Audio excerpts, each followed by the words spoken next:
안녕하십니까. 신의 한수 홍철기입니다. 앵커에서 물러난 이후 조용하게 지내던 손석희가 다시 수면으로 올라왔습니다. 이른바 성착취를 일삼던 박사방 사건의 조주빈, 그 조주빈의 입에서 손석희가 나왔습니다. CCTV 관련해서 2천만 원을 손석희가 조주빈에게 줬다고 하는 조주빈의 증언도 나왔는데요. 심지어 손석희 입에서는 삼성이라는 단어도 나왔다고 합니다. 이에 대해서 좀 분석할 필요가 있을 것 같아서 심리 전문가를 모셨습니다. 미래통합당 김해을 국회의원 후보 장기표 후보 모셨습니다. 안녕하십니까? 네, 안녕하십니까? 평생 예. 참 부정한 자들, 예. 그리고 대한민국의 헌법과 자유를 파괴하는 자들과 싸워 오셨는데요. 네. 갑자기 이렇게 총선 앞두고 손석희 이름이 다시 올라오니까 저도 좀 당황스럽거든요. 어떻게 생각하시는지요? 예, 제가 이제 손석희 사건이 처음 벌어진 것이 아니고 한 1년쯤 됐습니까? 예. 한 1년이나 한 2년 됐나요? 꽤 그때 됐죠. 이 김웅 기자를 무마하기 위해서 그 벌인 추태가 있습니다. 네. 그 어떤 카페인가 거기에서 그 녹취록이 공개된 바가 있습니다. 그렇죠. 내가 마침 그 녹취록을 들어봤는데 정말 그 녹취록을 보면 그 사람은 누구나 잘못을 할 수 있습니다. 그렇죠. 또 잘못을 했으면 그걸 반성하고 그에 따른 책임을 져야 됩니다. 그 책임을 모면하기 위해서 온갖 추태를 벌이는 것을 보면서 내가 이런 제목의 글을 쓴 일이 있습니다. 손석희 사장 너무 비굴하구나. 왜? 언론사 사장이라는 것이 공인입니다. 그렇죠. 보통 공인이 아닙니다. 그렇죠. 그런데 그렇게나 비굴한 자세로 어떻게 언론인으로서의 역할을 할 수가 있느냐. 그 사람은 사장이긴 하지만 또 뉴스 앵커잖아요. 그렇죠. 그래서 내가 그때 그 글 쓴 것이 상당한 파문을 일으켜서 그 오늘 아침 조선일보에 내가 그때 말이 인용된 일이 또 있더만 오늘 아침 조선일보. 1년도 더 지났는데 인용이 됐는데 어떤 얘기길래 인용이 됐나요? 왜 그렇게는 비굴하게 나오겠느냐 이겁니다. 그래서 그에 대한 책임을 져야 되는데 책임을 안 지고 그걸 무마하기 위해서 계속 노력한 거, 그거는 언론인으로서의 자세가 아니다. 내가 그때 물러나야 된다 그랬습니다. 왜 그러냐 하면 언론인이라는 것은 아무리 도덕군자가 언론인을 하더라도 언론인의 본령 자체가 뭐냐 하면 시시비비입니다. 남을 비판하지 않을 수 없습니다. 남을 비판하지 않으려 그러면 언론 하지 말아야 됩니다. 그렇죠. 남을 비판하려 그러면 비판할 자격이 있어야 됩니다. 그런데 그렇게나 그 부도덕한 사람이 남을 비판할 수 있겠습니까? 그렇다면 JTBC 사장을 내놓아야 되죠. 그래서 내가 JTBC 사장을 내놓으라고 글을 쓴 겁니다. 근데 이분이 이 사건이 또 벌어졌거든요. 그렇죠. 근데 이런 말이 있습니다. 이 해결의 한 말인데 역사적인 사건은 2번 반복된다는 말이 있습니다. 근데 한 번은 앞에 것은 비극적으로, 뒤에 것은 희극적으로라는 말이 있습니다. 희극적. 지난번에 한번 그렇게나 당했으면 이번에는 그렇게 안 당해야 안 되겠습니까? 그렇죠. 근데 이번에 또 그런 거, 이거는 진짜 분노하기보담도 정말 웃지 않을 수 없는 그런 이 희극을 지금 벌이고 있는데, 내가 이번에 오늘 아침 기사를 보면서 또 진짜 이 손석희라는 사람이 나쁜 것은 그거를요, 삼성을 또 끌어다 댔어요. 그렇죠. 삼성을. 즉, 이 삼성이 혹시 배후에 있는 것이 아니냐. 만약에 그렇다면 고발해야 되는 거 아닙니까? 그렇죠. 고발도 안 하고 그걸 계속 더더욱 또 조주빈이라는 사람이 그게 정말 사람의 탈을 썼을 뿐이지 정말 우리 사회에서 사람으로 인정하기가 어려운 일을 한 사람 아닙니까? 맞습니다. 그런 사람한테 끌려댕긴 사람 이것 자체가요 돈을 줬든지 했더니 이것 자체로요 바로 JTBC 사장 내놔야 됩니다. 그렇죠. 그런데 JTBC 사장 내놔야 되는데 다른 우리 여론도 국민도 내놓을 걸 요구해야 되지만 JTBC 직원들도요 이런 사람을 사장으로 두고 있으면 되겠습니까? 말이 안 되죠. 말이 안 되지. 부끄러웠어도. 그런데요 이 사람이 이번에 손석희 사장 해명을요 손석희가 직접 하지 아니하고 그 회사 이름으로 했다고요. 그렇죠. 이 말입니까 이게? 이상해요. 이거는요 손석희만의 책임이 아니라 그 JTBC 자체가 언론기관, 언론인으로서의 책무가 무엇인지를 모르는 사람입니다. 언론인, 그리고 언론기관으로서의 책무를 모르는 사람이 어떻게 바른 언론을 할 수 있겠습니까? 그러니까. 이에 대해서 그 JTBC도 엄중한 책임을 느껴야 됩니다. 그러니까요. 이번에 그 해명문 있지 않습니까? 입장문을 보니까 예. 손석희 사장의 입장문입니다라고 JTBC가 써놓고 예. 밑에 내용을 보니까 예. JTBC가 1인칭이더라고요. 예. 이건 JTBC의 입장문이지 손석희의 입장문은 아니잖아요. 그러나 뭐 시간이 없기 때문에 예. 그 입장문 내용도요. 예. 한 개도 맞지 않습니다. 한 개도 한 개도 안 맞나요? 한 개도 안 맞습니다. 예. 내가 그거는 일부러 여기 뭐 시간 없는데 그렇죠. 논리적으로 분석하고 싶지 않은데 예. 하여튼 내가 말하고 싶은 것은 이런 파렴치한 자가 그렇죠. 비굴한 자가요 언론사의 사장을 계속하고 있다는 것은 대한민국의 수치입니다. 네. 그리고 이거는요 다른 언론사도 엄중하게 비판해야 됩니다. 예. 언론사 사장끼리 봐주기 하면 됩니까? 안 되죠. 예? 그 다른 언론사도 이 손석희 사장이 해임시키지 못한다면 다른 언론사들도 굉장히 책임을 좀 느껴야 됩니다. 그러니까요. 예. 근데 사실 이번에 손석희가 삼성 얘기를 꺼낸 부분에 대해서는 그동안 어떻게 보면은 그 민주당 세력이라든가 예. 내지는 뭐 예. 김어준, 걸핏하면- 주진호 뭐 이런 사람들 보면은 걸핏하면 삼성을 끌어들이잖아요. 예. 그 문법에 딱 맞게 예. 어떻게 보면 본인에게 SOS를 친 거 아닐까요? 그러니까 삼성 끌어들이면 올해 다른 여기 우리나라의 예. 반재벌 세력 거의 천지도 모르는 애들 예. 있잖아요. 걔들이 다 손석희가 말이야 삼성의 피해자다. 네. 권력의 비호를 받는 삼성의 피해자 이런 거 지금 하려고 하는 거죠. 예. 국민 여러분 이런데 우리가요 아까 내가 언론사 언론기관도 문제지만 우리 국민들도요 이런 사람이 운영하는 JTBC 계속 보면 되겠습니까? 안 봐야 됩니다. 네. 그래서 마침내 JTBC가 정신 차리도록 저는 만들어야 된다. 저는 이렇게 생각합니다. 사실 JTBC가 뜨게 된 것 자체가 네. 손석희가 앵커를 맡으면서잖아요. 예. 어떻게 JTBC 입장에서는 예. 손석희를 보호해야지 본인들의 그동안에 어떻게 스스로 생각하는 치적들이 예. 유효하다고 생각하는 거 아닐까요? 그렇죠. 근데 그에 대한 책임이 국민들한테 있단 말이에요. 네. 그런 언론을 보면 되겠습니까? 예. 안 봐야죠. 그러네요. 즉 시청자한테 상당한 책임이 있습니다. 그 다음에 이 손석희의 이 행동은 물론 중앙일보사, JTBC가 삼성이 뭐 계속 지원, 그건 독립법인이 네, 됐지만 그렇죠. 어쨌든 삼성으로부터 비롯된 회사 아닙니까? 범삼성가라고 할 수 있죠. 그렇죠. 예. 이건 배은망덕이죠. 네. 자기가 사장되게 JTBC가 탄생할 수 있었던 게 삼성 때문 아닙니까? 네. 배은망덕이죠. 예. 그런데 아무 증거도 없이 말이에요. 그리고 삼성도요, 내가 분명하게 말하는데 이 사건에 대해서요, 삼성도 손석희 사장에 대해서 예. 진짜 이거는 명예훼손, 예. 여러 가지요, 엄중하게 고발해야 됩니다. 그렇죠. 언론 삼성 플레이하고 이 끝날 일이 사람들요, 아니죠. 예. 삼성도 이거 비굴한 데가 많습니다. 이거 예. 고발 안 할 가능성이 굉장히 커요. 예.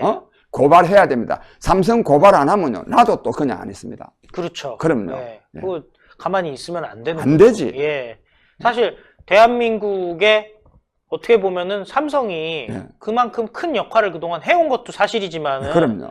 반대로 또 최근에 보면은 정부 눈치를 또 너무 보는 것 같기도 해요. 그럼요. 삼성이요, 옛날에 돈 많이 예, 검사들한테 예. 쫙 준 거. 그게 삼성이. 삼성 장학생이다 해가지고. 그럼요. 있었죠. 우리 예. 사회에 기여한 바도 엄청나게 크지만 우리 사회를 부패케 하는데도 굉장한 역할을 했습니다. 네. 삼성 정신 차려야 됩니다. 네. 이분이 삼성이 공공기관이 아니기 때문에 그렇죠. 직무유기는 해당 안 되지만 예. 삼성이 만약에 이번에 손석희를 고발하지 않는다면 예. 그것도 직무유기입니다. 예. 그리고 사회로부터 고발당해야 됩니다. 그렇죠. 그리고 어떤 기업이 좋은 물품을 생산하려면 당당해야 됩니다. 그렇죠. 삼성이 뭐한데 손석희한테 절절맵니까? 그러니까요. 안 그래요? 예. 대한민국 1등 기업답게 당당해야 됩니다. 예. 그래야 국민의 사랑도 받고 세계에서도 더 많이 말하자면 세계에서도 알아주는 기업이 될 그렇죠. 수가 있습니다. 예. 그러네요. 국내 어떤 언론이라든지 정치 세력에게 굴복한다면은 그럼요. 그게 글로벌 기업으로서 어떻게 보면은 대한민국만 먹여 살리는 게 아니라 전 세계적으로 예. 삼성이 먹여 살리는 나라들이 아마 많을 거예요. 공장들 예. 많이 예. 세우고. 그럼 정말 당당해야 되고 예. 특정 정치 세력에 휘둘려서는 안 되겠네요. 예, 그럼요. 아, 예. 무슨 말씀인지 잘 알겠습니다. 그런데 요즘 보면은 문재인 정권이 우한폐렴 예. 자기네가 해결 잘하고 있다 이렇게 예. 주장하고 있어요. 예. 어떻게 되는 거죠? 그 정말 부끄럽게 짝이 없는 나라죠. 예. 없는 일이죠. 요즘 지금 뭐 미국이나 유럽에서 지금 확 퍼져서 그렇지 네. 상당 기간 동안 말하자면 이 발병국인 네. 저 중국. 중국 다음으로 우리나라가 압도적으로 확진자가 많았지 않았습니까? 그렇죠. 예. 그런데 정부가 잘못해서 그렇습니다. 요 최근에 와가지고 이제 전 외국에서 들어오는 사람 전부 다 2주간 격리한다는 거 아닙니까? 예. 앞으로 격리할 수밖에 없을 것입니다. 예. 이 우한 코로나는 쉽게 없어지지 않습니다, 이게. 예. 근데 실제로 지금 우리나라 진단키 예. 이런 거가 지금 세계적으로 지금 많이 지금 각광을 받고 있습니다. 네. 요컨대 우리가 지금 그나마 잘 대처하는 것은 근본적으로 의료 시설이 잘 돼 있습니다. 예. 병상수에 전국 세계적으로 비교해 놓은 거 보면 우리나라가 압도적으로 많습니다. 예. 그다음에 또 이게 그나마 좀 잘 대처하고 있는 거는 의료진, 예. 자원봉사자, 예. 우리 또 국민들 이렇게 해왔던 거지. 정부는 그동안에 계속 악수만 잘못된 것만 해온 거 아닙니까? 예. 근데 무슨 정부가 마치 잘한 것처럼 하는 것은 이는 국민을 기만하는 것입니다. 그렇죠. 예. 국민을 기만하는 것이다. 예. 근데 사실 여론까지도 문재인에게 잘 나오는 것처럼 자꾸 나오고 있는데 예. 어떻게 생각하세요? 근데 그거는 하나는 정말 이 선거를 앞두고 이제 본격적으로 여론이 나는 조작되고 있다는 예. 느낌을 받고 있습니다. 예. 그래서 이 최근에 지금 벌어지고 있는 여론조사는 정말로 나는 믿을 수가 없다고 예. 생각합니다. 그래서 내가 조금 더 말씀드리면 이 지금 코로나 사태 이전에 이 조국이 사건 아니습니까? 예. 이 조국이 사건은 정말 이 정권이 얼마나 부도덕하고 파렴치하고 적반하장의 정권인가 하는 것을 보여주지 않습니까? 예. 지금 코로나 때문에 지금 조국이 사건이 묻혀가는데 그렇죠. 국민들도요 잊어버리면 안 됩니다. 예. 엄중하게 심판해야 됩니다. 그러니까요. 이보다 또 더 중요한 것은 코로나 사태 이전에 이미 한국 경제는 파탄 상태에 있습니다. 그렇죠. 그렇죠. 또 국가 안보는 완전히 지금 실종 상태입니다. 지금도 지금 북한에서 지금 계속 지금 미사일 쏘아제칩니다. 네. 그 다음에 또 외교는 지금 완전히 고립되어 있습니다. 이것도 다 코로나 때문에 묵히고 있습니다. 네. 교육도 지금 붕괴 상태입니다. 예. 국민은 지금 대립해가지고 갈등하고 있습니다. 즉 국정의 총체적 파탄을 초래한 이 문재인 정권에 대해서 나라의 주인인 국민이 이번 4.15 총선에서 엄중하게 심판하지 못한다면 그 책임은 국민에게 있습니다. 그렇죠. 나는 절대로 나라의 주인인 국민이 총체적으로 국정을 파탄하는 문재인 정권을 그냥 보아넘기지 않으리라고 생각합니다. 예. 나는 이분이 선거에서요 야당이 과반수를 넘는 것은 물론이고 네. 압승하리라고 봅니다. 예. 그 다음에 또 하나 지적하고 싶은 것은요 역대 큰 선거에서 여기 평론하는 사람들 예. 지식인들이 한 말이요 맞았던 때가 거의 없습니다. 없죠. 예, 맞습니다. 이거 진짜 평론하는 사람들 지식인들 반성해야 됩니다. 네. 나는 그래서 이 선거는 굉장히 이 집권 여당에 대한 엄중한 심판이 나오리라고 보고, 그리고 이 사람들요 파렴치한 것이 이번에 비례정당 만드는 데서도 말하자면 이제 이 미래통합당의 전신인 자유한국당에서 그거 만들 때 고발까지 한 사람들 아닙니까? 네. 불법이라고. 그럼 그러면 지금 이 비례정당 만들지 않습니까?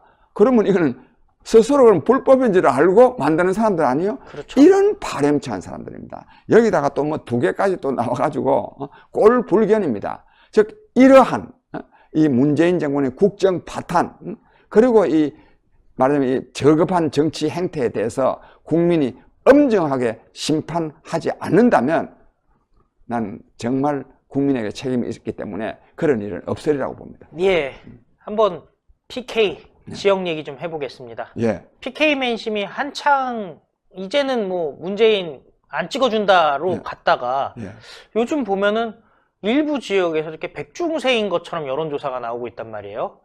어떻게 생각하세요? 난 특히요 PK, TK, 예. PK, 즉 예. 대구, 경부, 예. 부산, 경남은요 예. 이거는 이 정권에 대해서 이미 다 등 돌렸습니다. 볼 것도 없나요? 볼 것도 없습니다. 예. 특히 볼 것도 없으니까 무소속 출마자들이 많습니다. 예. 그러니까 미래통합당 공천을 못 받은 무소속 출마자들이 많은데 그런 지역에서나 민주당이 좀 구도에 의해서 예. 좀 당선자가 나올지 나올 수 있을지 예. 모르지만 다른 지역에서는 PK 왜 좋아하겠습니까? 더더욱도요, 나이 뭐 지역적으로 말하기는 좀 그렇지만은 PK 사람들을 들어보면 이놈의 정권이 호남에만 돈을 퍼붓는다 이런 말이 또 팽배해 있기 때문에 예. 더욱더 PK 지역에서는 이 정권에 대한 지지가 없습니다. 예, 고향인 김해에서 출마를 하셨는데요. 예. 김해의 분위기는 어때요? 거기는 어쨌든 노무현 정권의 핵심 요충지다. 뭐 이렇게 볼 수 있는 거 아닙니까? 김해는 더 이 정권에 대해서 불만이 더 많습니다. 예. 왜냐하면 김해가 옛날에는 김해 평야 예. 곡창지대에 있지 않습니까? 농업지역이었죠. 예. 지금 완전히 공업지역입니다. 예. 왜 그러냐면 김해시에 공장 수가 7,760개가 넘습니다. 예. 안산 다음으로 개수로는 많습니다. 와, 창원보다도 많나 보네요. 소규모가 돼서 아. 규모가 적기 때문에 많은데 이 지금 경제 파탄으로 직격탄 맞는 데가 바로 김해거든요. 네. 그러니까 이게 경제가 어려워지는데 정권을 좋아할 리가 있겠습니까? 더욱이 지금 두산중공업 아니습니까? 네네. 두산중공업은 세계적인 원자력 발전소의 핵심 기기를 개발하는 그렇죠. 세계 3대 기업의 하나입니다. 예. 엄청난 기업입니다. 진짜 국보급 기업입니다. 그러네요. 근데 그게 지금 조업 단축하다가요. 최근에는 지금요, 휴업을 논의하고 있었거든요. 야. 왜? 이 문재인 정권의 잘못된 탈원전 정책으로 말미암아서 두산중공업, 좀 웃기는 일인데요. 예. 탈원전 정책을 국가 정책으로 내세워가지고 그걸 집행하면서 원전 기기 만드는 두산중공업이 좀 1조 원을 지금 또 지원하고 있습니다. 병 주고 약 주고. 근데 그게 약이 안 되죠? 1조 갖고는. 탈원전 정책을 해소해야 되지. 아유, 모기업, 그것도 또 1년에요. 몇 조 원씩 지금 손실을 보고 있습니다. 근데 하청기업들은 또 어떻게 됩니까? 1000여 개가 넘는 하청기업들은 어떻게 됩니까? 아이고. 그러니까 그래서 이 김해는 또 이 탈원전 정책, 두산중공업의 하청기업들이 많거든요. 예. 그러니까 김해 사람들은 절대로 이 정권을 좋아할 리가 없죠. 그러네요. 예. 아이, 참. 그래서 제가 나가면 예. 저는 깜짝 놀랐는데 며칠 전에 나가니까 정말 옷도 허름하게 입고 그 두 부부가 가면서 쫓아와가지고 하는 말이 선생님 조국이 사건 경제 문제하고 조국이 사건을 많이 거론하세요. 내가 그 말을 하는 걸 듣고 내가 오늘 나도 좀 깨달아가지고 조국이 사건을 내가 끄집어낸 겁니다. 네. 이 지금 손석희 사건요, 조국이 사건을 빼닮았습니다. 왜? 이 불법과 비리, 파렴치, 그리고 적반하장. 삼성에다가 책임 돌리라 하는 게 적반하장 아닙니까? 그렇죠. 그래서 나는 이분이 선거가 이러한 이 정권의 경제 파탄, 이 불법과 비리, 파렴치, 울산시장 선거 등등에 대한 엄중한 심판을 내리는 그런 선거가 되리라고 봅니다. 일단 국민 여러분께 마지막으로 한 말씀 부탁드리겠습니다. 국민 여러분, 지금 코로나 사태로 굉장히 걱정이 많으십니다. 그런데 우리 국민들이 다, 저도 차 타고 다니면서 보면 다 이 마스크를 쓰고 있어서 우리 국민의 코로나19를 극복하기 위한 국민적 노력이 다 한 사람 한 사람에게 다 이루어지고 있다 싶어서 제가 정말 국민 여러분에게 감사하고 또 우리 국민 여러분의 그 개인 건강을 위해서만이 아니라 우리 사회 전체를 위해서도, 즉 다른 사람을 위해서도 마스크를 꼭 쓰는 걸 보면서 존경심을 갖지 않을 수가 없습니다. 그런데 우리 국민 여러분, 김해 시민 여러분, 제가 국민 여러분께 코로나1 사태와 관련해서 몇 말씀 드리고자 합니다. 이 코로나19 사태는 역사적 사건을 넘어서 인류사적인 사건이 될 겁니다. 앞으로요, 이 역사는 코로나19가 발생하기 전과 이후를 저는 나누게 되리라고 봅니다. 그만큼 코로나19는 중대한 사태입니다. 저는 이것을 보면서 우리의 삶의 방식도, 국가 운영 방식, 삶의 영위 방식도 근본적으로 저는 바꿔야 된다고 생각합니다. 근본적으로. 그와 관련해서 몇 가지만 제가 생각나는 대로 말씀드린다면, 우선요, 글로벌리즘, 세계화, 이건 너무 좋아하면 안 됩니다. 이분이 코로나19가요, 세계화 지금 되고 있지 않습니까? 나는 그래서 이런 것도 반성을 해야 되고, 그 다음에 두 번째로 중요한 것은 앞으로는 다운사이징학합니다. 다운사이징. 그래서 대형 교회, 대형 학교 이런 거 안 됩니다. 그냥 소규모로 좀 해야 됩니다.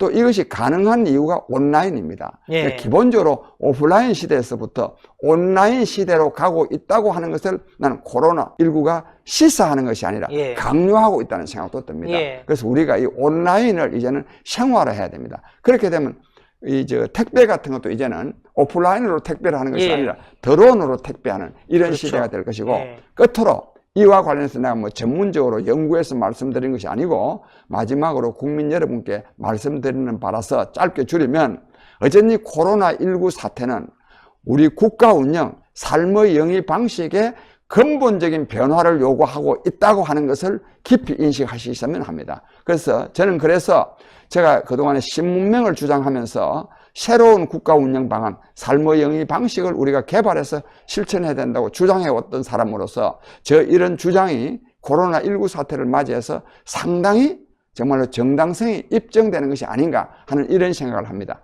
내가 두 가지만 말씀드립니다.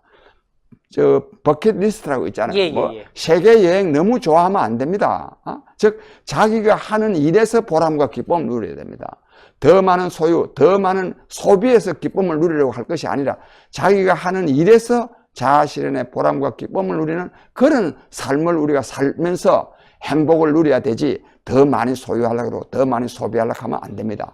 그 다음에 지금 이 정부에서도 마침 소득 하위 70%에게 100만 원씩 주는 것을 오늘 지금 아마 문재인 대통령이 발표할 것 같은데 그래야 됩니다. 사회보장제도가 아주 제도화돼야 됩니다. 앞으로 그런 시대가 오고 있습니다. 저는 일찍이 오래전부터 사회보장제도가 말하자면 굉장히 필요하다는 것을 역설해 왔는데 저는 이번 코로나19 사태를 통해서 제 이러한 주장이 정말 굉장히 정당하다는 것을 제가 국민 여러분께 정말 말씀드리고 싶은 생각이 있습니다. 예.